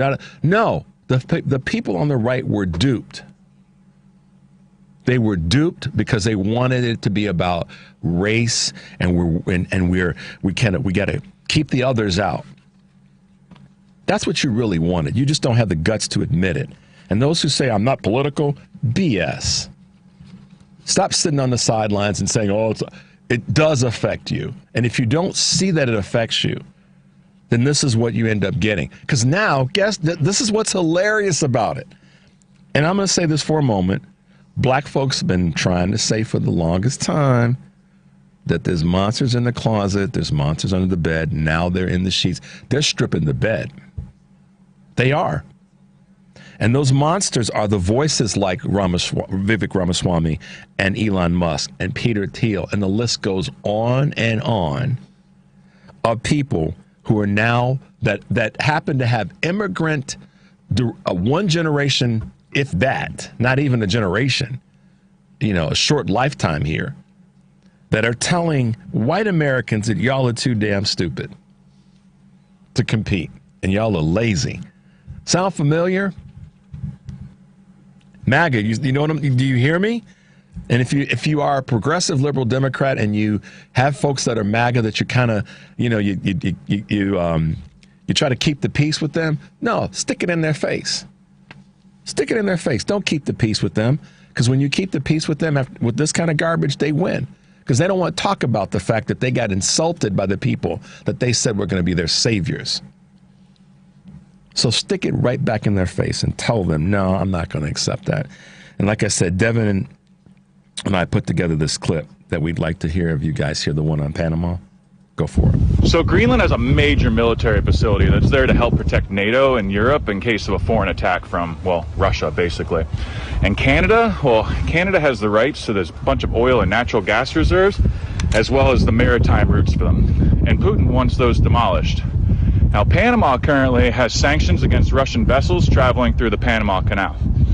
So when Donnie is talking about all three of these places, it's on behalf of Vlad. Just like everything that he's done since he was bailed out by Russia in the 80s after he lost all of his daddy's money in bankrupt hotels and casinos in Atlantic City. See, those of us that have been paying attention and that read about history know this shit, and we've seen this coming for a long time. Now, MAGA is the brainchild of Vlad, and Donnie is his puppet, and all of you suckers that voted for him have done nothing more than give him more power to Russia and turn this country over to them. The United States is now weaker and more vulnerable because of you.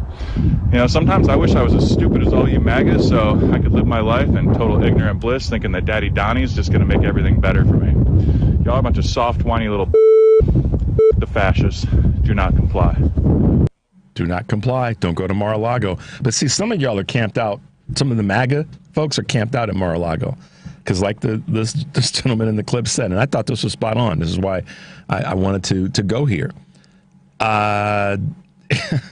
You all elected this 34XCF. 34XCF. Why? Not because of the price of a doggone thing. You got lied to and you drank it down like your favorite alcoholic beverage on New Year's Day. That's what happened. You just willfully, you have so much hate in your heart and disdain for the others that you voted. And I'm talking, and this is the thing that's so interesting. I'm not just talking about the quote unquote uninformed parts of MAGA. I'm talking about the informed part of the Republican Party.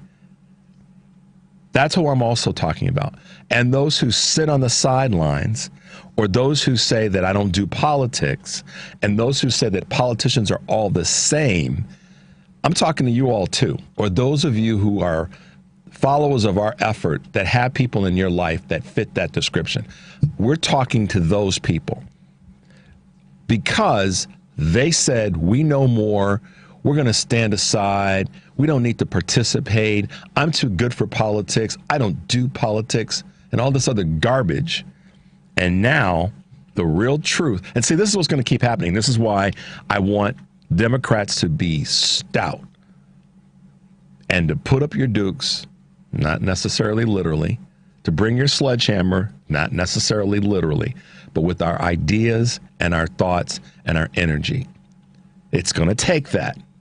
And we can honor President Carter today in talking about his great life, but I promise you that if you were sitting in a room talking with him, he would challenge you to fight.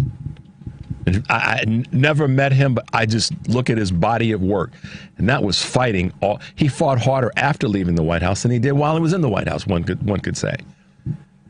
So right now, to the MAGAs out there that y'all got duped, this is just a start, because you were too arrogant and willfully ignorant and biased to not see that the razor blade was at your own wrist. And it's coming, y'all. It's truly coming. The two of the people you favor basically said to white America, y'all stupid and lazy. That's what they said. So kudos to the infight. All right, Devin, let's go to Cindy over in Michigan. Hey, Cindy, good morning and welcome to Choose Views. I haven't talked to you in a while, Richard. This is Township Cindy in Michigan. Hey, how are you? Okay. Hey, Cindy. Got through our election. I'm sorry, dear. That has great shelf life. The fact that on the family meeting back in the day that Eric was like, what is a township? I love Eric to death, but I was shocked to hell. Like, what? You don't know what a township is? So anyhow, what's going on, my friend? How are you? So, yeah, I always say that because then it, puts a name on, who I am and stuff. The people that are switching parties, well, I don't think that's an accident. I mean, I think it is a coordinated effort by Republicans. They know certain areas are democratically, dominant. Yep. So they stick somebody in there and they say all these certain things that they think they're going to play. They get money from the Democratic Party and they raise money from individuals. And, they used all of the infrastructure of the Democratic Party to get elected. And then they just, I don't think I'm a Democrat. I can't go that way. You made that decision overnight. Right. Really. That's a bunch of BS. That's coordinated. And they're doing this. It's an infiltration of the Democratic Party. I'm sure Democrats have done it here and there, but this is like, they're wallpapering the country this way. Yeah. And then so Cindy, I'm also thinking, let me ask you this question though. What do you think should happen? I mean, you and I can talk about it all day long in terms of what we know is happening, right? How they got there, and what we think about it. But what do you think should happen? Well, this would be something that if you can't get legislation, and you probably can't because you'd have to have Republicans come in on it since they're coordinating it. not going to happen probably, but there are things within the Democratic Party that could be done where they have to pay the money back, like you said, and they have to, maybe there's even a lawsuit where it's put in open court. What was the thinking that went behind this? Who were your contacts? What, who talked to you? This is the kind of thing that I think the Democrats. If you were a political organizer in a community or in an area, a district or a state where a person ran that way and they were all down with what the Democrats wanted and the folks in that community were voting for, on and on and on, that legal standing would rest with the organizers in that that group. For example, you and I are the head of the XYZ Democratic group that's raising money for a candidate that's running as a Democrat, and then he or she, after getting elected, flips parties. You and I that were in charge of fundraising and other logistical matters and operational matters would probably legally have standing to go after that person because they utilize our resources to get elected and then decided to change. And my thoughts would be less about the money and all of that than it is about what happened to make this happen. Yeah, good point. To expose it in some sort of open court area. Who were your contacts? Who did you talk to prior to this? What was, there are things that are going on that, people talking to each other. They didn't get approached after they won. They'd been approached before they won, before they even started running. So there's people that'll come out of nowhere and then off of a school board or something, and then they'll, decide I need to run. But where did they get their outside money, et cetera? So there's a way that the Democrats could do this if they were really interested in finding out, and maybe they are. I don't know the inside track on that. The other thing I'm thinking is, just talking about all the things that are going on where, Trump wants to buy up. He thinks it can just buy it up, like a property. I want to buy Canada. It's a threat. It's just a threat, and he always wins by threatening. And the thing that I noticed, and this is probably why you haven't heard from me for a while, because I was so devastated through the election. It's the day integrity died, is how I felt. There's an integrity level for every person, and the way our government is going to be run is the day integrity died. And so the Democratic Party, I feel right now, when people talk about, well, we need to appeal to this person and we need to be more this and that, I think, no, just stand with integrity, because all of these disillusioned people are going to have to go somewhere. Good point. They're going to suddenly go, well, I didn't know he was going to do all that. I didn't know he was going to cheat this. I didn't know. Well, you did, but come to our safe place. We have to create a safe house for some of these people that were not the total racists. They were just, got brainwashed, kind of. Well, there's a movie. Go ahead. Sorry. There's a movie that I enjoy. It's a 1950s movie. It was made in 1950 with Judy Holliday and William Holden, Born Yesterday. Okay. And it's about how she is a total dimwit, the dumb blonde, the typical dumb person who has been apolitical, has no interest in anything. And through a series of situations, she has to learn about the government, be educated, learn how to speak to people. And William Holden becomes her teacher, takes her all over Washington, which is where they're at, and shows her the monuments and what they mean and teaches her things. And she's the one that her eyes become open. That's why it's called Born Yesterday. Okay. And her eyes open up. And I really recommend it, because one of the lines in it is he says to her, she's talking about some selfish people, and he says, well, there's selfish people. There's two kinds of people. There's selfish people and there's unselfish people. And when a whole lot of selfish people create a government, it's called fascism. He doesn't mince words. And there's something going on in her personal life that's sort of the representation of the public life. Got it. And so I don't want to ruin the movie for people who haven't seen it. Do not see the one with Don Johnson and Melanie Griffith. It's not worth it. It's the original. And that's where all the good dialogue comes from. And when I heard that, I thought that puts it right where it's at. There are unselfish people. There's a lot of unselfish people who did vote for Trump. I know a few. And they just got totally hoodwinked. Yeah. You know, I gotta tell you, Cindy, first of all, thanks for that recommendation, because I'm a fan of old movies, of all movies, but certainly that style. And I wrote it down. I know the actors.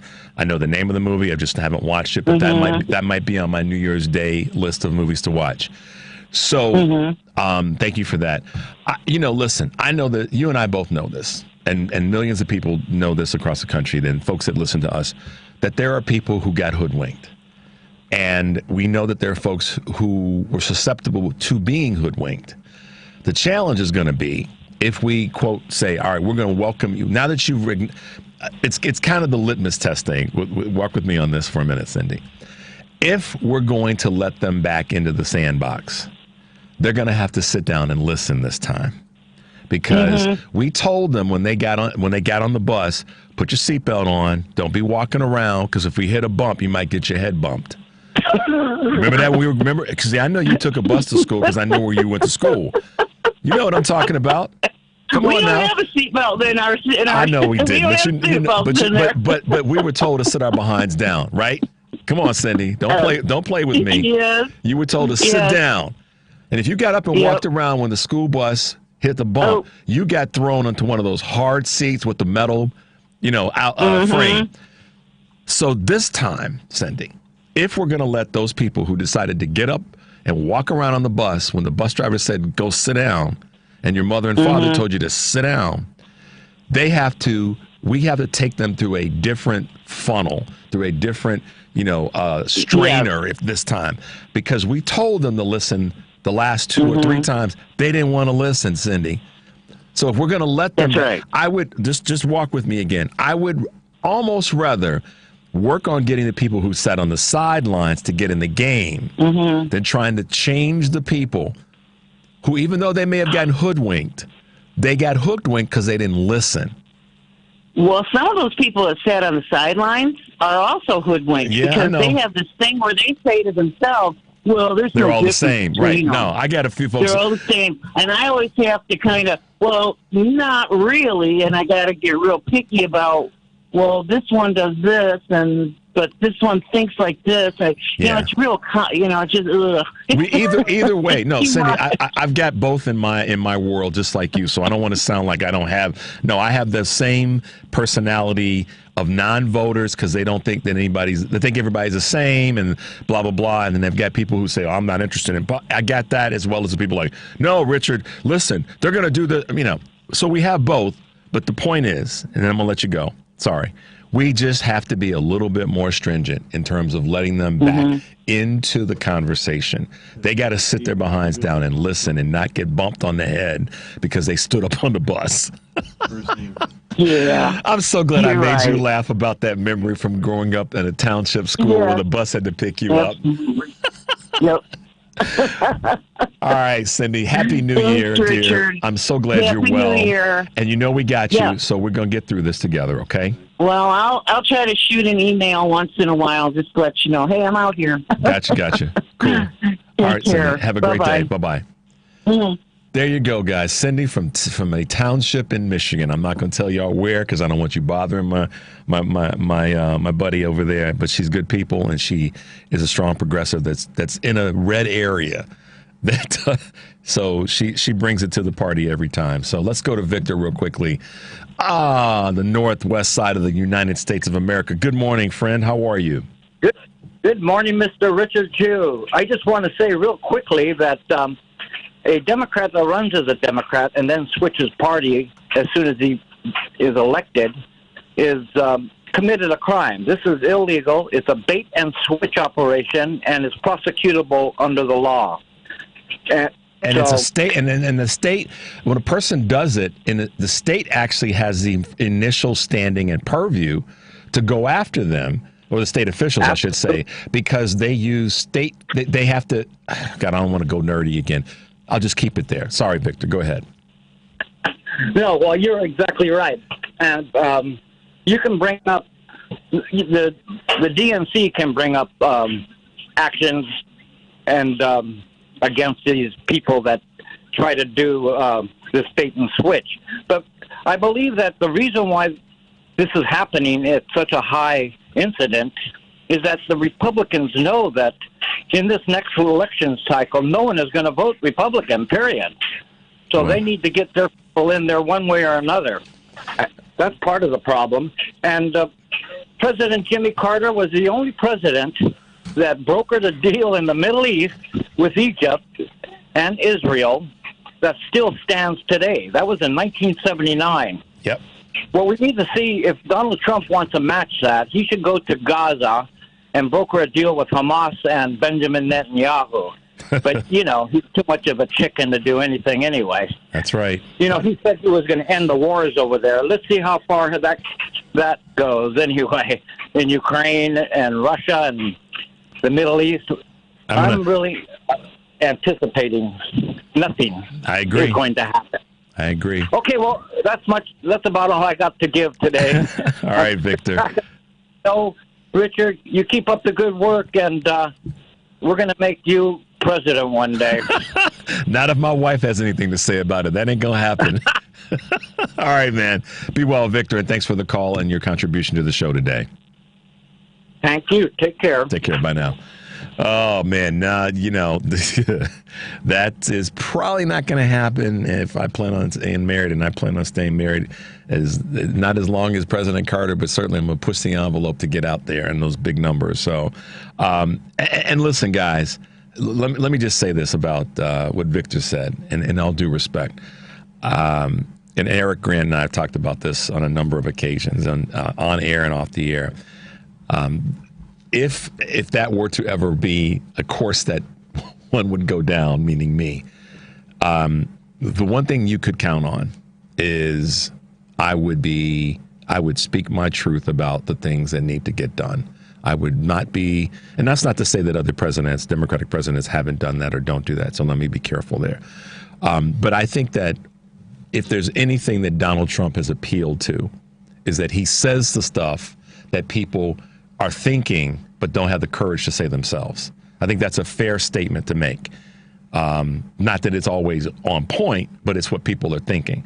And I think there's room for that when it comes to our our officials that are elected to Democratic offices. And Vice President Harris definitely went down that road. So kudos for her. And I hope she's doing well. I really do. She served us well. There you go, guys. Kudos out to the late Jimmy Carter. Great president, great man, and glad to have had him in our life for all these years. Thanks, guys, for being with us. As always, take a deep breath, make your life count. We will see you tomorrow.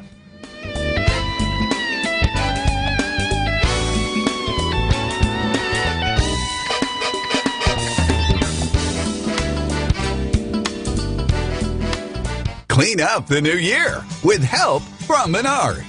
We carry all the Libman products you need to keep your house clean. From brooms and mops to cloths and liquid cleaners, we've got you covered. The Libman 14-inch angle broom is precisely cut to reach under cabinets and into tight corners. Pick one up today, plus check out our weekly flyer on Menards.com for all the great deals happening now. Save big money at Menards. Check up on health with Chris Whitting. It's Lyme disease season. Dr. Neil Spector from Duke University Medical School is